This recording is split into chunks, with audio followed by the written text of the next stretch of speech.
I originally went to college to be an epidemiologist, which is somebody who studies what makes people sick, because I got cancer when I was 20. And while I was in college, all of my classes, or many of my classes, the root of the problem was lack of education. And so I'd always loved math. When I was much younger, like in high school, I thought maybe I would teach math, but I hated high school, so the thought of going back to high school sounded really terrible. But then once I got into my mid-20s, I was almost 30 by the time I graduated from my undergraduate degree.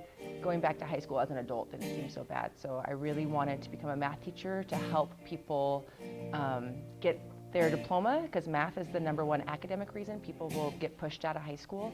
And so I wanted to help people jump through the hoops and make it to their degree so they could do what they wanted to do in their lives.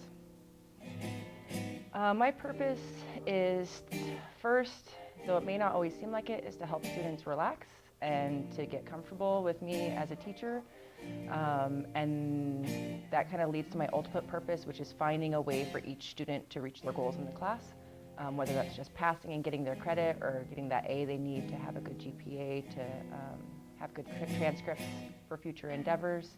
I'm always, each day, thinking about how each class is different and how I can try and modify things to help that class work as well as possible.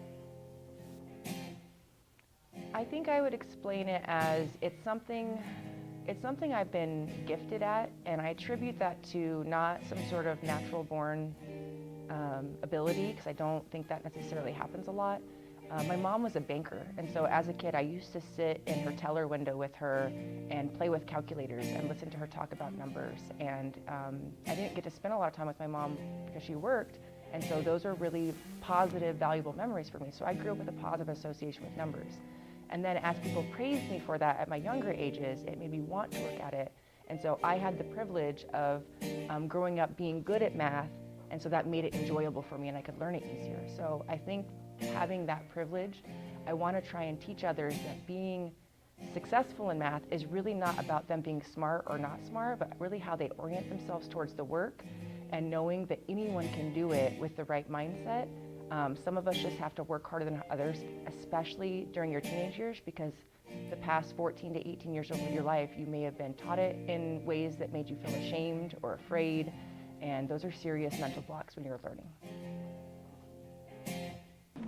How long has Miss Firestone been your teacher? She has been my teacher for 2 separate years, sophomore and senior. I've had her for 1 year. This is your first? Yes. Okay. Has she changed your view of math at all?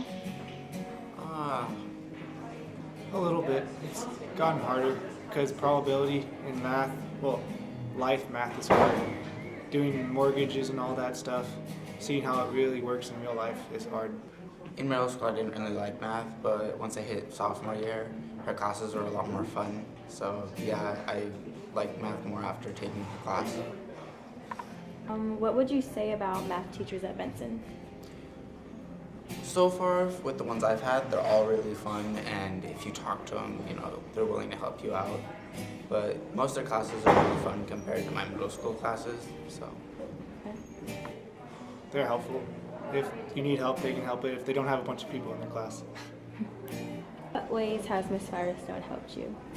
She's really open to times when she can help you. Like, if you plan with her, she'll let you come in on her planning periods.